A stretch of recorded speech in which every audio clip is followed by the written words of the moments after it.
ए जा एगो बात सुन लो ह का एगो खुशखबरी बा। खुशखबरी का बा बोला ना। हमार शादी सेट हो गई। का डीजे डीजे डीजे ई कौन बीमारी हो गई हो? ई बीमारी ना हो, ई डर हो। लागत कि तारा सदिया में हमारे डीजे बजावे के पड़ी।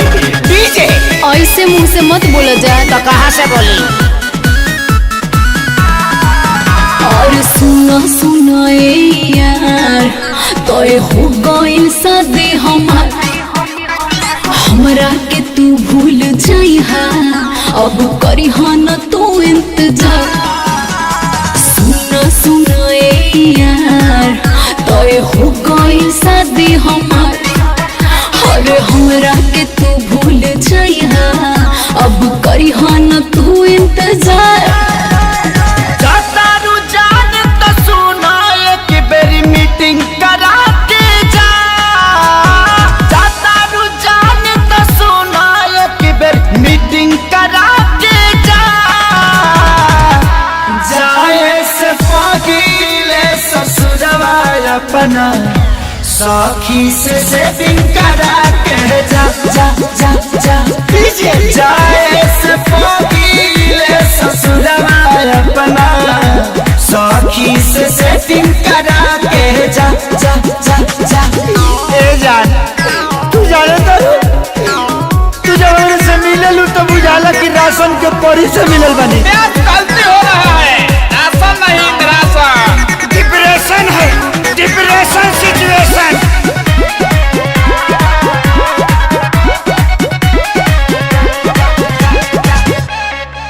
रुका जाके करब कौन फारम, वो खाली बिया का हमरा खानी प्यार कहरे वाली की जाली बिया का का का का। पुछली हा तोहरे खाली मिल रोज आई गोदी में बैठ के लभक चाटा नीचा चाहनू।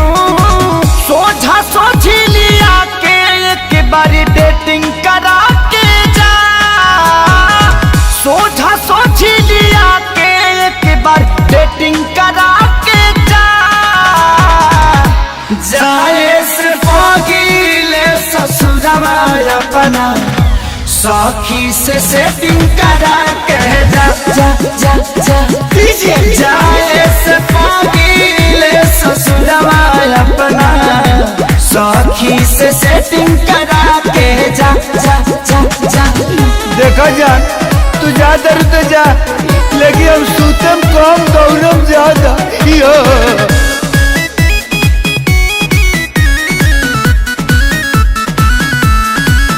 हम कैले न बनी खेसारी, सुन तोहरा से कवनोगे जियते जिंदगी तोहरा के पवन पी पी के मरे न देम देम देम देम।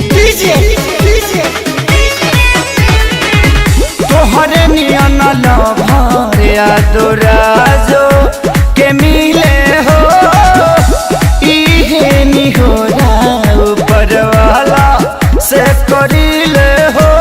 सोनू नील कोमल से ये जान चैटिंग करा के जा, सोनू नील कोमल से ये हो जान चैटिंग करा के जा।